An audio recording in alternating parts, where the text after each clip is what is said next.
হতাশা দূর হবে, বলে দিব তিনটা জিনিস, মাত্র তিনটা। কয়টা ভাই? এক, 5 ওয়াক্ত নামাজ। এক কি? নামাজে আপনি অজু করে সিজদা দেন, ইনশাল্লাহ আপনার মনে প্রশান্তি না আসলে আমাকে এসে বলেন যে আসে নাই। চোখের পানি, মনের আবেগ যা আছে আপনার ভিতরে, কষ্ট, দুঃখ, যন্ত্রণা, সব আল্লাহকে ঢেলে দিবেন ইনশাল্লাহ।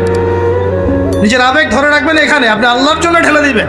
মানুষকে আবেগ দেখা কি লাভ? মানুষ আপনার চোখের পানির মর্ম বুঝবে? মানুষ কি মানুষের চোখের পানির মর্ম বুঝে? আপনার পিতা যদি মারা যায়, আমার কাছে এসে দোয়া চান কান্নাকাটি করে, আমি দোয়া করতে পারবো, কিন্তু আমি কিন্তু আপনার ফিলিংসটা বুঝতে পারবো না। আপনার অনুভূতি কে বুঝতে পারবেন? আল্লাহ পাক আপনার ঘাড়ের রগের চেয়েও কাছে আছে। সুবহান সুবহান, আল্লাহ পাক ঘাড়ের রগের চেয়ে কাছে আছে। গতকালকে বাংলাদেশের একজন বরেণ্য আলেমের সাথে একটা কনফারেন্সে ছিলাম। উনি বলছিলেন যে এক ব্যক্তি, এটা শোনেন, এক ব্যক্তি খুব তার শখ যে তিনি সাহাবীদের মতো নামাজ পড়া শিখবেন। কথা বুঝতে পারছেন? সাহাবীদের মতো নামাজ শিখবেন।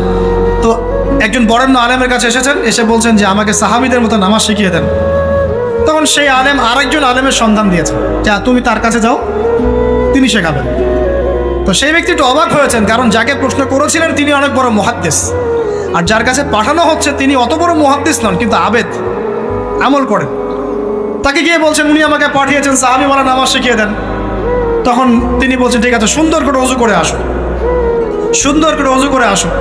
অজু করার সময় খালি খেয়াল রাখবা যে আমি অজু করছি শুধু আল্লাহর সন্তুষ্টির জন্য। কি খেয়াল রাখবেন? অজু করছি শুধু আল্লাহকে রাজি খুশি করার জন্য অজু করছে, আর কোনো উদ্দেশ্য নয় আমার। অজু করতে যাচ্ছে, তিনি আবার বলছেন দাঁড়াও, শুধু আল্লাহকে রাজি খুশি করার জন্য অজু করো। আবার শুরু করছেন, আবার বলছেন শোনো, শুধু আল্লাহকে রাজি খুশি করার জন্য অজু করো। এভাবে বলতেই আছেন। নামাজে দাঁড়িয়ে আছেন, দাঁড়ানোর আগে বলছেন শোনো, শুধু আল্লাহকে রাজি খুশি করার জন্য নামাজ পড়ো। বলতেই আছেন। এক পর্যায়ে সে ব্যক্তি নামাজ শুরু করলো। নামাজে মনোযোগ এদিক ওদিকে যায়, আর তার মাথায় এটা আসে, এই শুধু আল্লাহকে রাজি খুশি করার জন্য আমাকে নামাজ পড়তে, শুধু আল্লাহকে রাজি খুশি করার জন্য নামাজ পড়তে হবে। এই চিন্তা তার মনের মধ্যে ঘুরপাক খাচ্ছে। এভাবে নামাজটা সে শেষ করে চিন্তা করছে যে নামাজ তো পুরোপুরি মনোযোগ দিতে পারলাম না। বারবার মাথার মধ্যে এরকম চিন্তা আসছে, আল্লাহ আমাকে তুমি মাফ করে দাও, নামাজটা আমার মনে হলো না ঠিক মতো। তখন সে ফিরে এসে তার সে ওস্তাদকে বলছেন আমার তো নামাজ এরকম করে পড়লাম, কিন্তু শেষমেশ মনে হলো যে নামাজটা হয়তো কবুল হয় নাই, আল্লাহর কাছে খুব মাফ চাইলাম, আল্লাহ আমাকে মাফ করে দাও, নামাজটা মনে হলো না। তখন সেই যে প্রথম ব্যক্তি যিনি পাঠিয়েছেন তিনি বলছেন এটাই হলো সাহাবী বলা নামাজ। তারা আল্লাহকে রাজি খুশি করার জন্য নামাজ পড়তেন, নামাজ শেষ করে আল্লাহর কাছে ইস্তেগফার করতেন, আল্লাহ কিছুই হলো না। আমার কথা কি বুঝতে পারছেন? অতএব আল্লাহকে রাজি খুশি করার জন্যে আপনি আপনার আবেগ, আপনার ইবাদত সব ফেলে দিবেন, এটা অন্য কারো কাছে কিছু পাওয়ার আশা করুন। অতএব নামাজ আপনার মাদকের দিকে যাওয়া লাগবে না, নামাজই আপনার হতাশা দূর করে দেবে ইনশাআল্লাহ। 2 নাম্বার আমল হচ্ছে কোরআন তেলাওয়াত। যে ব্যক্তি কোরআন তেলাওয়াত করতে পারে নিয়মিত, তার মনের মধ্যে এই হতাশা, এই ভীরুতা, এই কাপুরুষতা কিচ্ছু আসবে না ইনশাআল্লাহ। আমি গ্যারান্টি দিচ্ছি আপনাকে, হতাশা আসবেই না আপনার মনে যদি আপনি কোরআন বুঝতে পারেন। কোরআনের একটা আয়াত নিয়ে কোনো সময় দেখা যায় 2-3 ঘন্টা সময় পার হয়ে যাচ্ছে, আয়াতটা ছেড়ে সামনে যেতে পারছি না। কোরআনের ভিতরে ঢুকলে আপনি দুনিয়ায় ভুলে যাবেন কি হচ্ছে আশপাশে। আমি এমন অনেক আলেমকে দেখেছি যে একটা বই, পাতলা একটা বই, আরবি বই নিয়ে পড়া শুরু করেছেন, যে ফজরের পরে জোহরের ওয়াক্ত হয়ে যাচ্ছে, বইটাই শেষ করতে পারেননি। বুঝতে পারবেন না? যখন আপনি ইলমের ভিতরে ঢুকে যাবেন, কোরআনের ভিতরে, হাদিসের ভিতরে, আপনার দুনিয়ার খেয়ালই নাই।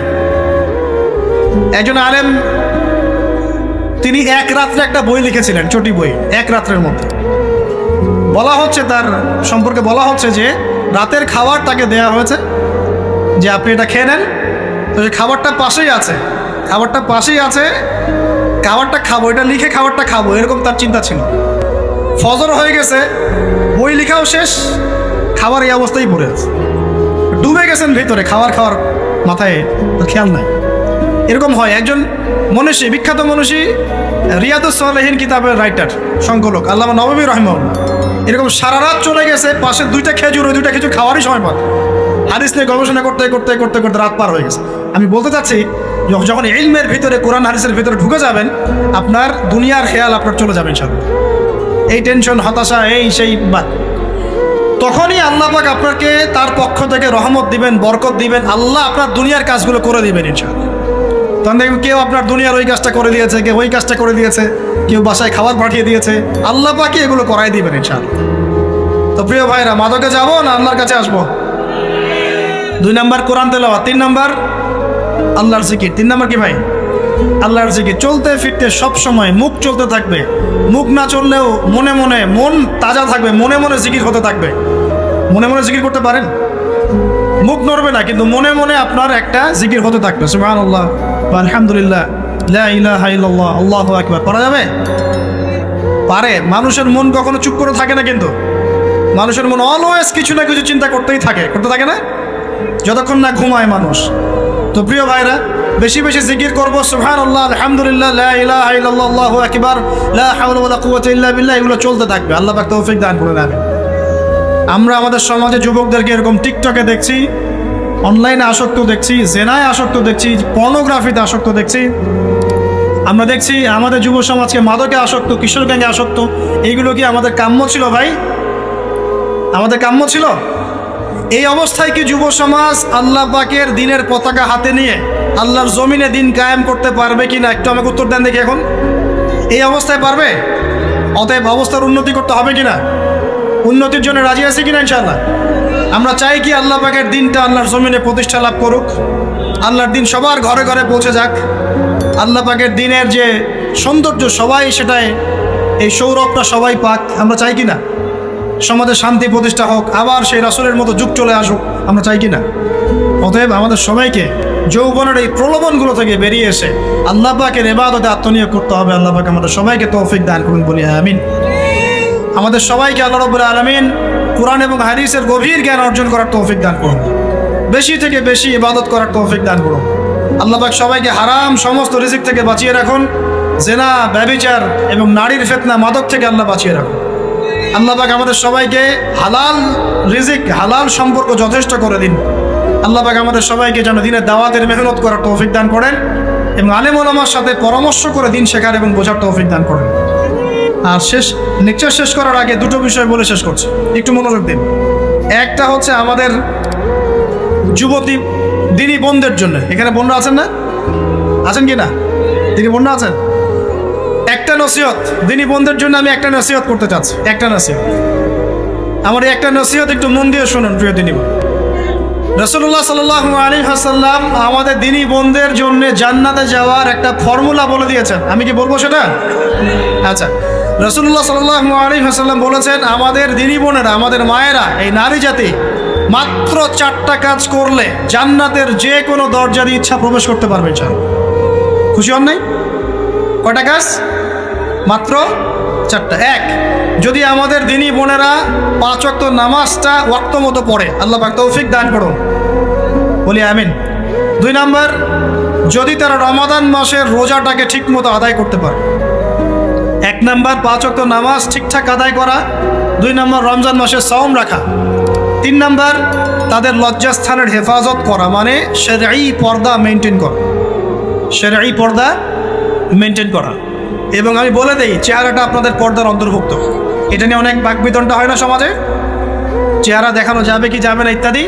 চেহারা আপনার পর্দার অন্তর্ভুক্ত বিষয়, ফুল স্টপ। এর উপরে ফতোয়া অনেকভাবে দিচ্ছে, কিন্তু বরেণ্য উলামায়ে কেরামের কিতাবগুলো ঘাটাঘাটি করেন, তাদের ফতোয়া হচ্ছে চেহারা আপনার পর্দার অন্তর্ভুক্ত বিষয়, চেহারা ঢেকে রাখবেন। আল্লাহ পাক তৌফিক দান করুন। চোখ থাকবে খোলা, ঠিক আছে। 4 নাম্বার, স্বামীর আনুগত্য করতে হবে। স্বামীর আনুগত্য, এই যে আনুগত্য শব্দ শুনলেই মানুষের একটা মানে নেগেটিভ ধারণা তৈরি হতে পারে। স্বামীর আনুগত্য মানে কি আমি তার দাসত্ব করব? আনুগত্য মানে, প্রিয় দিনী বোন, আনুগত্য মানে দাসত্ব নয়। আনুগত্য মানে কোরআন সুন্নাহর যে বিধানগুলো আপনার স্বামী আপনাকে পালন করতে বলবে, আপনি সেগুলো করবেন, আপনি করতে বাধ্য। কিন্তু স্বামী যদি কোরআন সুন্নাহর বাইরে কিছু করতে বলে, সেটা মানতে আপনি বাধ্য নন। স্বামী যদি আপনাকে বলে যে সুদ খাও, এই সুদী এনজিওতে আসো, নাম লেখাও। স্বামী যদি আপনাকে বলে যে আসো বেপরদায় বাইরে যাই, সাজুগুজু করে বের হও, চলো ঘুরে আসে বেপরদায়। স্বামী যদি বলে দেবরকে একটু খাবারটা দিয়ে আসো, আমার অফিসের কলিগ আসছে, খাবার পরিবেশন করো, আসো ডাইনিংয়ে আসো, এই যে হারাম কাজ বেপরদার আদেশ করছে, সুদের আদেশ করছে, আপনি সেগুলো পালন করবেন। কিন্তু হালাল বৈধ যে কোনো বিষয় আপনি স্বামীর আনুগত্য করবেন, এটা আপনার উপর ফরজ। এই 4টা কাজ যদি আপনি করতে পারেন, জান্নাতের যে কোনো দরজা দিয়ে ইচ্ছা আপনি প্রবেশ করতে পারবেন ইনশাআল্লাহ। আল্লাহ পাক আমাদের দিনী বোনদেরকে এই 4টা কাজ করার তৌফিক দান করুন। আমাদের সবাইকে আল্লাহ পাক জান্নাতের জন্য কবুল করুন বলে আমিন। আর একটা বিষয় বলতে চাচ্ছিলাম, সেটা হলো ওই যে প্রথমে বলেছি যে সূরা ইউসুফের সেই সমাধানটা বলবো কি না? আচ্ছা, সূরা ইউসুফটা ইনশাআল্লাহ আমি আরেকদিন পুরো সূরাটা সংক্ষিপ্ত করে আলোচনা করব ইনশাআল্লাহ। যদি একটা লেকচারে সম্ভব হবে বলে মনে হচ্ছে না আমার কাছে, 2টা বা 3টা লেকচারে নিয়ে আসবো ইনশাআল্লাহ। তবে আজকে একটা চিজ খালি বলছি, ইউসুফ আলাইহিস সালামের জীবনটা খুবই ট্র্যাজেডিপূর্ণ। নবীর পরিবার থেকে ভাইদের শত্রুতায় ওই যে কূপে চলে গেলেন, কূপ থেকে চলে আসলেন মিশরের বাজারে, সেখান থেকে বিক্রি করে দেওয়া হলো তাকে, রাজা তাকে কিনে নিলেন, তারপরে সেখানে তিনি বড় হতে লাগলেন রাজপ্রাসাদে। তারপরে ওই যে রাজার কি স্ত্রী তাকে জেনার জন্য আহ্বান করেছিল, সেখান থেকে তিনি জেলখানায় চলে গেলেন, আবার জেলখানা থেকে আবার মিশরের খাদ্য মন্ত্রণালয়ের দায়িত্ব পেলেন, তারপরে তিনি মিশরের শাসকের দায়িত্ব পেয়ে গেছেন, তাই তো? আচ্ছা, এর মধ্যে একটা জায়গা খালি বলবো আজকে আপনাদের। টপিকটা কি দিবা তোমরা? টপিকটা হচ্ছে চলমান বৈশ্বিক অর্থনৈতিক সংকটে ইউসুফ আলাইহিস সালামের সমাধান। মনে থাকবে? চলমান এই বৈশ্বিক অর্থনৈতিক সংকটে ইউসুফ আলাইহিস সালামের সমাধান কি ছিল? ইউসুফ আলাইহিস সালাম জেলখানায়, কোথায় বলেন তো? জেলখানায়। তখন দুজন ব্যক্তি তাকে বলছে, ইউসুফ, আমরা দুজন দুটো স্বপ্ন দেখেছি, তুমি কি স্বপ্নের ব্যাখ্যা দিতে পারবে? আমরা তোমাকে সত্যবাদী বলে মনে করি। ইউসুফ আলাইহিস সালাম বলছেন, খাবার আসার আগেই তোমাদেরকে স্বপ্নের ব্যাখ্যা দিয়ে দেব। একজন বলছে, আমি দেখলাম আমার মাথায় রুটি রাখা আছে আর পাখি এসে রুটির থেকে খেয়ে ফেলছে। আমার কথা বুঝতে পারছেন কিনা ভাই? আচ্ছা, 2 নম্বর, দ্বিতীয় ব্যক্তি বলছে, আমি দেখলাম আমি শরাব পান করাচ্ছি আমার মনিবকে। কথা বুঝতে পারছেন? এখন ইউসুফ আলাইহিস সালাম বলছেন, তুমি যে শরাব পান করাচ্ছ মনিবকে, তোমাকে অতি সত্বর মুক্তি দেওয়া হবে ইনশাআল্লাহ। আর যার মাথার উপর থেকে রুটি খেয়ে নেওয়া হচ্ছে তাকে শুলদণ্ড দেওয়া হবে, মৃত্যুদণ্ড দেওয়া হবে। কি বললেন? একজনকে দেওয়া হবে মৃত্যুদণ্ড, একজন কি হবে? ছাড়া পাবে। আর যাকে মনে হলো যে এই ছাড়া পাবে, ইউসুফ আলাইহিস সালাম বললেন, তুমি যখন ছাড়া পাবে তোমার মনিবের কাছে, মালিকের কাছে আমার কথা বলো, আমার কথা আলোচনা করো। কিন্তু শয়তান তাকে ভুলিয়ে দিল, সে আর কথা বলতে পারল না। আরো কয়েক বছর চলে গেল, ইউসুফ আলাইহিস সালাম তখনও জেলেই আছে। একদিন এই রাজা স্বপ্ন দেখলেন। কি স্বপ্ন দেখলেন? যে 7টা পাতলা পাতলা গাভী, মোটা মোটা 7টা গাভীকে খেয়ে ফেলছে। 7টা কি গাভী? জীর্ণ শীর্ণ গাভী, 7টা মোটা তাজা গাভীকে খেয়ে ফেলছে। আর দেখলেন 7টা সবুজ শীষ। শীষ বোঝেন কিনা? এই ধানের শীষ না, আবার সবুজ শীষ। আর দেখছেন এই যে শীষ মরে গেলে যেমন দেখায় না একটা রং, এরকম শীষ। এখন রাজা খুব চিন্তিত হয়ে পড়লেন যে আসলে এই স্বপ্নের কি ব্যাখ্যা। তিনি সবাইকে ডেকে বললেন, স্বপ্নের ব্যাখ্যা কি তোমরা জানো? তখন রাজ্য পরিষদের এই যে এমপি মন্ত্রী যারা আছে তারা বলছে, না, এটা কি স্বপ্ন, আদগাফলাম, এটা একটা বাজে স্বপ্ন, উদ্ভট স্বপ্ন, আমরা এগুলার মানে জানি না। আমরা হলো তাই তো বলতাম নাকি ভাই? কিন্তু ওই ব্যক্তি স্মরণ হয়ে গেল যে ছাড়া পেয়েছে, আরে ইউসুফ তো স্বপ্নের ব্যাখ্যা দিতে পারে। দৌড়ে গেলেন তিনি জেলখানায়। ইউসুফ, আইয়ুহা সিদ্দিক, হে সত্যবাদী নবী ইউসুফ, আমাকে কি এই স্বপ্নের ব্যাখ্যা বলতে পারবেন? 7টা জীর্ণ শীর্ণ গাভী 7টা মোটা তাজা গাভীকে খেয়ে ফেলছে। ইউসুফ আলাইহিস সালাম এই স্বপ্ন শুনে বললেন, ইউসুফ আলাইহিস সালাম শুধু স্বপ্নের ব্যাখ্যাই দিলেন না, বরং এই স্বপ্ন যে সত্য এটা তিনি বিশ্বাসও করলেন। এই স্বপ্ন একটা সমস্যাকে নির্দেশ করছে এটাও বুঝে ফেললেন। এই সমস্যার সমাধানও তিনি দিয়ে দিলেন। বলেন সুবহানাল্লাহ। আমার কথা বলছেন, ইউসুফ আলাইহিস সালাম স্বপ্নের ব্যাখ্যা দিচ্ছেন না, বরং স্বপ্নটা যে সত্য তিনি মেনে নিচ্ছেন এবং এই স্বপ্নের ফলে একটা সামনে খারাপ সময় আসতে যাচ্ছে এটা তিনি বিশ্বাস করছেন এবং এর সমাধান তিনি জাতিকে দিচ্ছেন। ইউসুফ আলাইহিস সালাম বলছেন, তোমাদের সামনে 7 বছর দুর্ভিক্ষ হবে। কি হবে বলেন? 7 বছর। সারা বিশ্বের অর্থনৈতিক প্রেক্ষাপটে একটু বিবেচনা করেন তো, যে আমরা একটা খারাপ সময় টিকে যাচ্ছি না আস্তে আস্তে, এবং নীরব একটা দুর্ভিক্ষ সারা ওয়ার্ল্ডে চলছে না? করোনার সময় ছিল, ওই সময় একটা সমস্যা ছিল, ইউক্রেন রাশিয়ার ইস্যু ছিল, আরও অনেক ইস্যু আছে, শুধু এগুলো ইস্যু নয়। অপচয় ইস্যু আছে, দুর্নীতি ইস্যু আছে, জুলুম আছে, তারপরে যে পারমাণবিক ক্ষেত্রগুলো আছে, বড় বড় পরাশক্তিদের চাপ আছে, অনেক ব্যাপার আছে, রিজার্ভ কমে যাওয়া, অনেক বিষয় আছে। সারা বিশ্ব একটা অর্থনৈতিক মন্দা দেখছে কিনা? ইউসুফ আলাইহিস সালাম বলেন 7 বছর তোমাদের এখানে প্রচুর ফসল ফলবে, এটা 7টা সবুজ শীষ, প্রচুর ফসল ফলবে তোমাদের এই অঞ্চলের মধ্যে। তোমরা একটা কাজ করো, তোমরা ওই 7 বছরের ফসলের যতটুকু অংশ তোমাদের না খেলে নয়, অতটুকু দিয়ে তোমরা তোমাদের জনগণের চাহিদা পূরণ করো, আর বেশি অংশটাকে রিজার্ভ করে রেখে দিও। আমার কথা বুঝতে পারছেন? ইউসুফ আলাইহিস সালাম বলছেন না যে স্বপ্নটা সত্য, তিনি সমাধান দিচ্ছেন উল্টা। এটা তো হবে সামনে, স্বপ্ন সত্য মিথ্যা তো দূরের কথা, এটা সামনে হতে যাচ্ছে। 7 বছর তোমরা প্রচুর ফসল ফলাবে, এই ফসলের একটা বড় অংশ রিজার্ভ করে রেখে দিও, আর বাকি অংশটা দিয়ে তোমরা জনগণের চাহিদা পূরণ করো। মানে অপচয় করা যাবে না, যাবে কোনো সম্পদ অপচয় করা যাবে না। এরপর তোমাদের সামনে আসবে 7টা বছর দুর্ভিক্ষের বছর, আকাশ বৃষ্টি বন্ধ করে দিবে। আকাশ কি করবে? বৃষ্টি বন্ধ করে দেবে। তার মানে ওই 7 বছর আমরা কিভাবে চলবো তাহলে? এই যে রিজার্ভ করেছি, এই রিজার্ভ বা সঞ্চিত সম্পদ দিয়ে আমরা 7 বছর চলবো। এরপরে আল্লাহ রাব্বুল আলামিন 8ম বছরে আকাশ থেকে বৃষ্টি বর্ষণ করবেন, আবার ফসল ফলবে। কথা কি বুঝতে পারছেন? এই ব্যাখ্যা অন্যরা দিতে পারলো না, ইউসুফ আলাইহিস সালাম দিতে পারলেন। এই ব্যক্তি দৌড়ে গিয়ে রাজাকে বলল, এই হলো স্বপ্নের ব্যাখ্যা। রাজা ইউসুফ এই স্বপ্নের ব্যাখ্যা দিয়েছেন। রাজা কত বিচক্ষণ ছিলেন, রাজা সত্য মিথ্যা চিনতেন, তিনি বুঝতেন যে আসলেই সত্য কাকে বলে, মিথ্যা কাকে বলে। এই আমার এমপি মন্ত্রীরা শোনো, তোমরা কেউ সমাধান দিতে পারো নাই, ইউসুফ সমাধান দিয়েছে। ইউসুফকে আমার কাছে নিয়ে আসো, আমি তাকে আমার কাছে নিকটে আসন দিব, বলেন সুবহান। এবার ইউসুফ আলাইহিস সালামকে ডেকে তিনি সম্মানিত করলেন, সম্মানিত করে বললেন যে কোন দায়িত্ব দিলে তুমি আমাদের এই রাজ্যটাকে বাঁচাতে পারবে এই দুর্ভিক্ষের হাত থেকে। ইউসুফ আলাইহিস সালাম নিজে বলছেন, আমি হচ্ছি বিশ্বস্ত মানুষ, আমি হচ্ছি রজুলুন আমিন, আমি বিশ্বস্ত এবং আমি আস্থাভাজন। আমাকে আপনি খাদ্য মন্ত্রণালয়ের দায়িত্ব দেন, ইনশাআল্লাহ আমি এই প্রবলেমগুলো সলভ করবো ইনশাআল্লাহ। এরপর তাকে দায়িত্ব দেওয়া হলো খাদ্য মন্ত্রণালয়ের। 7 বছর তিনি এরকম পলিসি গ্রহণ করলেন, মিশরের লক্ষ লক্ষ মানুষ পরবর্তী 7 বছরের দুর্ভিক্ষ থেকে বেঁচে গেল। কোরআন তো মূল্যায়ন করি না আমরা, আর কোরআনের কথা যারা বলে ওদেরকেও মূল্যায়ন করি না। এই জন্য আমরা বলছি বর্তমান চলমান অর্থনৈতিক সংকটের সবচেয়ে বড় বড় সমাধান হচ্ছে এক, ভাই জনগণ হই আর সরকার হই, কোনো সম্পদ অপচয় করা যাবে না। আমরা সম্পদ অপচয় করি না? আপনি ওযু করেছেন, আপনি 1 বালতি পানিতে ওযু করেছেন, ট্যাপ ছেড়েছেন, মসজিদের 1 বালতি পানি চলে গেছে, কেন পানি অপচয় করলেন? আমাদের 5টা ফ্যানের দরকার নেই বাসায়, আপনি 5টা ফ্যান চালাচ্ছেন কেন? আপনি ঘর থেকে বের হলেন, ফ্যান চলছে, কেন চলছে? ঘর মুছেছেন, ফ্যান ছেড়ে দিয়েছেন, ওই যে পাখা বাতাসে শুকাবে মাটি, কেন? এসি চালিয়েছেন, 24 ঘন্টা চালানোর কি দরকার? 2 ঘন্টা চালিয়ে বন্ধ করলে হয়। বিদ্যুতের ব্যাপার, গ্যাসের ব্যাপার, তেলের ব্যাপার, আমরা কি কম অপচয় করি মনে হচ্ছে আপনার কাছে? আমরা প্রচুর অপচয় করি। আর আমরা জনগণরা সাধু না, আমরা বেশি অপচয় করি। আমরা অপচয় করি না ভাই, প্রমাণ আপনি নিজের বাসায় পাবেন। পানির অপচয়, আপনার তেলের অপচয়, আপনার গ্যাসের অপচয়, আপনার বিদ্যুতের অপচয়, এগুলোর উপর কঠিন আইন করা দরকার। অপচয় করলে শাস্তি দিতে হবে, অপচয় করা যাবে না।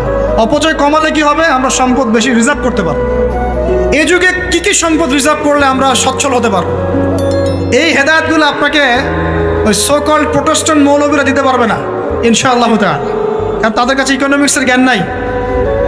এই যুগে যদি আমরা গ্যাস রিজার্ভ করতে পারতাম, তেল রিজার্ভ করতে পারতাম, গোল্ড রিজার্ভ করতে পারতাম, সিলভার রিজার্ভ করতে পারতাম, এবং যে কারেন্সি সারা ওয়ার্ল্ড ওয়াইড চলছে এখন, এগুলোকে রিজার্ভ করতে পারতাম, এবং জনগণের যতটুকুতে প্রয়োজন এতটুকু সাপ্লাই করে বাকিটা রিজার্ভ করে রাখতে পারতাম, আসন্ন সময়ে এটা দিয়ে আমরা বৈশ্বিক সংকট মোকাবেলা করতে পারতাম। আমার কথা রাগ করলেন? আমি কি কারো শত্রু, কোনো দলের লোক? আমি আপনাদের জাতির একজন, আপনার দিনই ভাই, আপনার শুভাকাঙ্ক্ষী, এবং আপনি আর আমরা ভাইয়ের মতো। কিসের মতো? নিজের ভাইয়ের মতো। আপনার গায়ে আঘাত লাগলে আমি কষ্ট পাবো, আপনাকে কেউ গালি দিলে আমি কষ্ট পাবো। আমাদের জনগণের ক্ষতি হলে আমাদের বুক কাঁদবে না? জনগণের ক্ষতি হলে, দুঃখ দুর্দশা হলে আমাদের বুক কাঁদা উচিত, উচিত কি না? আমাদের সবাইকেই যার যার দায়িত্ব পালন করতে হবে। আমরাও অপচয় বন্ধ করে দেবো ইনশাআল্লাহ তাআলা। রাজি আছি ইনশাআল্লাহ? যত বাকি বকেয়া সব আছে সব পরিশোধ করার চেষ্টা করবো ইনশাআল্লাহ।